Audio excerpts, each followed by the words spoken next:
जी students, आज हम topic पढ़ रहे हैं थ्री किंगडम क्लासिफिकेशन सिस्टम। तीन ग्रुप्स बनाए गए हैं अब ऑर्गेनिज्म के। थ्री तीन हो गए, हमें पता है तीन ग्रुप। और किंगडम मीन ग्रुपिंग, हमने आपको पहले भी बताया है कि जो सबसे बड़ा ग्रुप है ऑर्गेनिज्म का उसको हम किंगडम कहते हैं। और क्लासिफिकेशन मीन एक उसको ग्रुपिंग करने के प्रोसीजर को कहते हैं। सिस्टम किसी रूल्स के तहत इनको बनाया जाता है। अब इनको हम जान चुके हैं कि थ्री किंगडम क्लासिफिकेशन जाहिर बात है किसी न किसी रूल पे बेस करता होगा।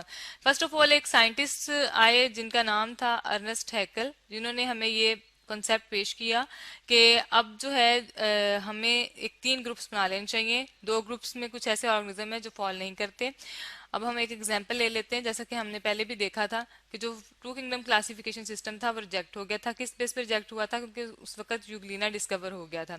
जब यूग्लिना डिस्कवर हुआ तो इसकी सबसे बड़ी प्रॉपर्टी ये थी कि इसके अंदर क्लोरोफिल मौजूद था जो कि प्लांट लाइक कैरेक्टर है, और इसके अंदर सेल वॉल नहीं थी। इसकी आउटर कवरिंग जो थी सेल मेम्ब्रेन थी, जो कि एनिमल लाइक कैरेक्टर है और ये एनिमल की तरह मूव भी कर सकता है। लेकिन अब ये ना तो एनिमल है ना ये प्लांट है, ये किस में फॉल करता है? इसलिए हमने तीन ग्रुप्स बनाए। अब हम यहाँ पर उन ग्रुप्स को ड्रॉ कर लेते हैं। फॉर एग्जाम्पल हम ऑर्गेनिजम्स सॉरी हम ऑर्गेनिजम्स की तीन ब्रांचेस बना लेते हैं। ठीक है, यूं एरो लगा के। ठीक है, हमारे पास तीन ग्रुप्स बन गए यूं। फर्स्ट ऑफ ऑल हमारे पास जो ऑलरेडी मौजूद हैं प्लांट्स, वो ऑर्गेनिज्म जो कि अपनी फूड खुद बना सकते हैं, ऑटोट्रॉफ्स होते हैं, हम अच्छी तरह से जानते हैं। इसके बाद हमारे पास एनिमल्स जो कि हेटरोट्रॉफ होते हैं, दूसरों से फूड लेते हैं। इसके बाद हमारे पास लास्ट पे जो रिसेंटली ग्रुप डिस्कवर हुआ है उसका नाम है जी प्रोटिस्टा। ठीक है, इस ग्रुप को हमने प्रोटिस्टा का नाम दिया है। प्रोटिस्टा में हमारे पास कौन से पाए जाते हैं? यूग्लिना पाया गया है। इसको हमने रखते हैं, हम यहाँ इसके एग्जांपल लिख लेते हैं। ठीक है, यूग्लिना इसमें आ जाएगा जी, सॉरी यूग्लिना। और यूग्लिना के बाद हमारे पास आ गया है सेकंड पे बैक्टीरिया। हमने बैक्टीरिया को भी इस ग्रुप में रख दिया। ठीक है, ये इस ग्रुप में फाइल करते हैं। एनिमल्स, बाकी हम सब जानदारों को देखते हैं, जितने भी एनिमल्स हैं जो कि हेटरोट्रॉप्स हैं वो सारे के सारे इसमें फॉल करते हैं। हम यहाँ लिख लेते हैं हेटरोट्रॉप्स हैं। ठीक है, हेटरोट्रॉप्स। और जो प्लांट्स हैं वो ऑटोट्रॉफ्स हैं, इनकी कैरेक्टरिस्टिक्स हैं। ठीक है, ऑटोट्रॉफ। और इसके एग्जांपल में हमारे पास सारे प्लांट्स आ जाते हैं, जितने भी हर्ब्स श्रब्स और ट्रीज हैं। लेकिन इसके साथ साथ एक और ग्रुप इसके अंदर मौजूद है। वो कौन सा ग्रुप है जी? वो है फंजाई। ठीक है, फंजाई को हमने इस ग्रुप में रख दिया है क्योंकि इसके अंदर सेल वाल मौजूद है। ठीक है, सेल वाल की वजह से इसमें, लेकिन फंजाई हेटरोट्रॉफ होती है, वो ऑटोट्रॉफ नहीं होती, वो अपनी फूड खुद नहीं बना सकती। तो ये हमारे पास अब तीन ग्रुप बन गए हैं। ठीक है, पिछले की तरह जब टू किंगडम बने थे इसके भी कुछ ड्रॉबैक्स हैं, हम यहाँ लिख लेते हैं। ड्रॉबैक्स मीन के कुछ इसके फॉल्ट्स हैं जो कि इसको रिजेक्ट करने पे हमें मजबूर किया। ये भी अभी भी हमारे जो ऑर्गेनिज्म है उनकी सही तरह क्लासिफिकेशन नहीं हुई। सबसे पहला और बड़ा, प्रोकैरियोट्स और यूकैरियोट्स में डिफरेंस नहीं पता। अब प्रोकैरियोट्स क्या होते हैं? प्रोकैरियोट्स वो ऑर्गेनिज्म होते हैं जिनका, यहाँ हम सेल ड्रॉ कर लेते हैं, जिनका सेल बहुत सिंपल होता है और उसके दरमियान में हमारे पास सिंपल न्यूक्लियस पाया जाता है, सॉरी न्यूक्लियाइड, एक डीएनए पाया जाता है और इसके अंदर कवरिंग नहीं होती, न्यूक्लियस नहीं होता। ठीक है, इसके अंदर न्यूक्लियस एब्सेंट है। तो इसकी एग्जांपल जो है बहुत सिंपल है, बहुत इजी है, हम सब जानते हैं, बैक्टीरिया है। सबसे सिंपलेस्ट सेल जो होता है वो बैक्टीरिया का होता है। ये हमारे पास बैक्टीरियल सेल है। तो ये हमने कहाँ रख दिया? यूग्लिना में, जो कि एक यूकैरियोटिक सेल है। ठीक है, जो हमारे पास ये यूग्लिना है, यहाँ हम लिख लेते हैं ये हमारे पास एक यूकैरियोटिक सेल है। यूकैरियोटिक सेल है। यूकैरियोट्स क्या होते हैं? जिनके अंदर ट्रू न्यूक्लियस पाया जाता है। आप देख सकते हैं ये पूरा एक कंप्लीट सेल है, इसके अंदर न्यूक्लियस भी प्रेजेंट है और बाकी ऑर्गेनेल्स भी मौजूद हैं, जिस तरह क्लोरोफिल है, क्लोरोप्लास्ट भी मौजूद है। तो यूकैरियोट सेल है ये। ठीक है, तो ये यूकैरियोट प्रोकैरियोट दोनों हमने एक ग्रुप में रख दी हैं, इसमें डिफरेंस नहीं हमें पता चल सका।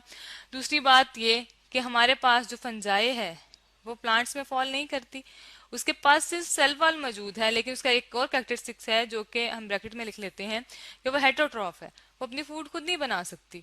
और हमारे पास, हमने ये बात पहले भी बताई है कि हमारे पास जो ग्रुप होता है प्लांट्स का, जो ग्रुप है वो ग्रुप है जो अपनी फूड खुद बना सकते हैं। ठीक है, उनके पास वो मौजूद होता है ग्रीन कलर का मैटर। इनके पास ग्रीन कलर का मैटर नहीं है, ये हेटरोट्रॉफ्स है, लेकिन इनके पास जो कैरेक्टरिस्टिक्स है इनका वो ये है, यहाँ हम लिख लेते हैं कि इनके पास क्या है? इनके पास सेल वॉल है। ठीक है, सेल वॉल है। इसकी बेस पे हमने इस ग्रुप में रख दिया, लेकिन ये भी हेटेरोट्रॉफ होने की वजह से अब ये इसमें फॉल नहीं करता। तो इस वजह से ये जो हमारे पास ग्रुप था, ये जो किंगडम क्लासिफिकेशन सिस्टम था, ये भी रिजेक्ट हो गया।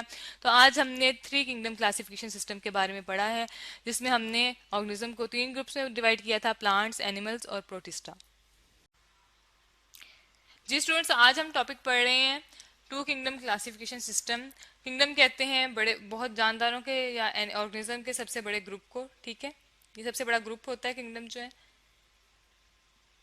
और क्लासिफिकेशन कहते हैं ग्रुपिंग करने के प्रोसीजर को, ठीक है। सिस्टम जिस किसी रूल्स के अकॉर्डिंग या किसी भी सिस्टम में या किसी रूल्स के अकॉर्डिंग जो हम एक ग्रुपिंग करेंगे उसको हम कहते हैं सिस्टम। और जो क्लासिफिकेशन जैसे मैंने आपको बताया हम ग्रुपिंग को कहते हैं, ग्रुपिंग प्रोसीजर को कहते हैं, ठीक है।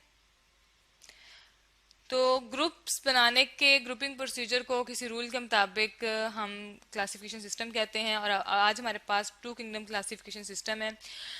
हमारे इर्द गिर्द जानदार जितने भी मौजूद हैं, सबसे जो प्रोमिनेंट हैं, जो हमें नजर आते हैं, वो प्लांट्स हैं और एनिमल्स हैं। ये हमारे पास एक डायग्राम है, हम देख लेते हैं। हमें यहाँ पर आपको हॉर्स जो ग्रेजिंग करते हुए नजर आ रहे हैं, ये घास खा रहे हैं, ठीक है। और प्लांट्स हैं और ये एनिमल्स हैं। ये हमें प्रोमिनेंटली हर इंसान को हमारे इर्द गिर्द नजर आते हैं। और पुराने जमाने में, ओल्डेस्ट टाइम में जो साइंटिस्ट थे, उन्होंने जो ऑब्जर्वेशन की, सबसे पहले जो साइंटिस्ट आए थे वो ओल्डेस्ट टाइम में सॉरी जो ओल्डेस्ट टाइम में सबसे पहले साइंटिस्ट थे वो एरिस्टोटल थे, जिन्होंने हम यहाँ ब्रैकेट में लिख लेते हैं, एरिस्टोटल ने ये हमें थ्योरी पेश की थी कि ऑर्गेनिज्म जो हैं वो जानदार जो हैं वो 2 तरह के हैं। एरिस्टोटल, ठीक है। उन्होंने कहा था कि ऑर्गेनिज्म 2 तरह के, एक एनिमल्स और एक प्लांट्स, ठीक है। हम यहाँ ड्रॉ कर लेते हैं, ठीक है। उन्होंने क्लासीफाई किया था 2 ग्रुप्स बनाए, ठीक है। ब्रैकेट में हम लिख लेते हैं 2 ग्रुप्स बनाए इन्होंने। 2 ग्रुप्स बनाए, कौन कौन से हैं ये हम अभी देखते हैं। 2 ग्रुप्स बनाए हैं इन्होंने। और ऑर्गेनिज्म, सिंपल जानदार जो होता है उसको हम ऑर्गेनिज्म कहते हैं, ठीक है। वो बेशक एनिमल हो या प्लांट हो, ठीक है। उसके हमने दो दो डिविजन्स कर लिए हैं, ठीक है। 2 डिविजन्स हो गई, बहुत सिंपल सी, हम जानते हैं एनिमल्स, ठीक है ना। पहले को उसने एनिमिलिया कहा, एनिमिलिया। और दूसरे को उसने कहा कि वो है हमारे पास प्लांट्स, ठीक है ना, प्लांटी। अब हमने देखना यह है कि किसकी बेस पे हम कह रहे हैं सिस्टम है, तो किस रूल की बेस पे, किन चीजों पे उसने ये बेस्ड किया। तो ये किस चीज पे बेस्ड था जी? 2 चीजों पे बेस्ड था। एक तो ये कि सबसे सिंपल जो चीज थी वो ये थी कि प्लांट्स जो है अपनी फूड खुद बना सकते हैं। जैसे आपको ग्रीन नजर आ रहे हैं, ग्रास भी और ये प्लांट्स भी, तो ये अपनी फूड खुद बना सकते हैं। इसलिए तो ये प्लांट्स जो होते हैं वो ऑटोट्रॉफ्स होते हैं, ठीक है। और जो एनिमल्स हैं वो अपनी, ये देखें घास को खा रहे हैं, ये खुद अपनी फूड नहीं बना सकते। तो इसका मतलब है जो एनिमल्स होते हैं वो हेटरोट्रॉफ्स होते हैं, वो फूड के लिए डिपेंडेंट है, हेटरोट्रॉफ, ठीक है। और जो हमारे पास प्लांटी है वो जी, प्लांट्स जो आते हैं वो हैं ऑटोट्रॉफ, खुद अपनी फूड बना सकते हैं, ठीक है, ऑटोट्रॉफ।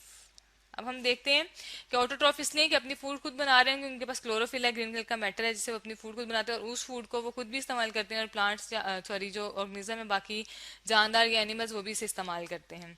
इसके बाद हमारे पास कुछ और भी जानदार थे जिनको हमने प्लांटी में रखा, ठीक है। उनको हम यहाँ ब्रैकेट में लिख लेते हैं, बैक्टीरिया। वो भी इसी में रखे गए क्योंकि बैक्टीरिया, एल्जी और ये सारे ऐसे ऑर्गेनिज्म थे जिनके अंदर हमारे पास सेल वॉल मौजूद थी, ठीक है। एल्जी और फंजाई, इन सबको इस ग्रुप में रख दिया गया। ये भी तब तक डिस्कवर हो गए थे, लेकिन हालांकि ये इसमें फॉल नहीं करते, लेकिन इनको प्लांट्स में रखा गया। इसकी ये किंगडम सिस्टम बाद में रिजेक्ट हो गया। इसकी क्या रीजन थी वो हम आपको बताते हैं आगे। इसी दौरान हमारे पास एक ऑर्गेनिज्म डिस्कवर हुआ जिसका नाम था यूग्लिना। हम यहाँ लिख लेते हैं, ये अलग से डिस्कवर हुआ, इसको यूग्लिना कहते हैं, यूग्लिना।